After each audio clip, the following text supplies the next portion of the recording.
आसिला बहुत बड़ खबर जहाँकि जुक्त दुई परीक्षा को नहीं जुक्त दुई बोर्ड परीक्षा को नहीं आसी बड़ खबर बदल +2 मूल्यांकन ढांचा जुक्त दुई परीक्षा पद्धति परिवर्तन होती जहाँकि पूर्वर 100 मार्क रु 80 मार्क थियोरी एवं 20 मार्क इंटरनल असेसमेंट करा जाउतिला से पास मार्क आगुरी 30 33 यही तो वर्तमान समय रे पिला माने 100 रु 24 रखिले पास करिवे एणिकी 24 रखिले +2 पास बहुत बड़ खुशी खबर +2 पिला मानक पई जो माने +2 बोर्ड एग्जाम दवा को जाउछंती तो परीक्षा पद्धति रे परिवर्तन करा जायछि एबे जाकी पूर्वरु 30 मार्क थिला वर्तमान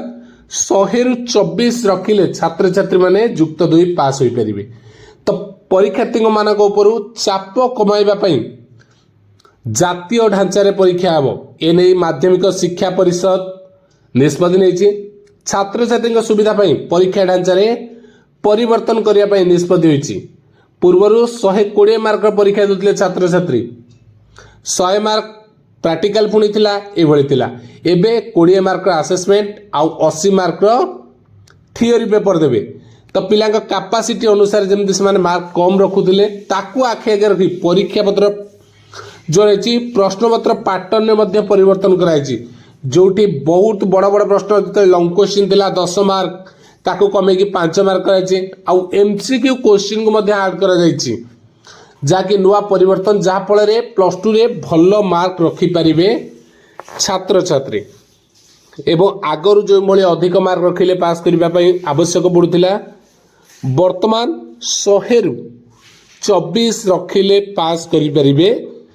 छात्र छात्री जो एमसीक्यू रहिबो आगरू दीर्घ उत्तरमूलक प्रश्न को मध्य कमाई दिया जायछि एवं एथिरे संक्षिप्त उत्तरमूलक प्रश्न जमती कि एमसीक्यू टाइप रो क्वेश्चन को मध्य ऐड करा जायछि पूर्वर मध्य वीडियो रे हमें केते को पैटर्न रो क्वेश्चन रहिछि से ऊपर हमें डिस्कशन करि सारिछे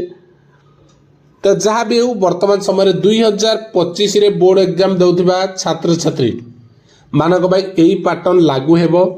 एवं से नुआ पद्धति रे परीक्षा देबे तांकर पैटर्न रे परिवर्तन सहित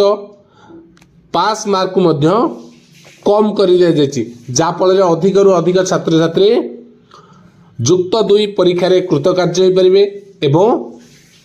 पास करि परिबे तो सेथिबे सरकारनकर एही पदक्षेप लिया जायछि जेउथरे पास मार्क को कम कर दिया जायछि तो आज अपडेट एतिकी धन्यवाद जय श्री राम।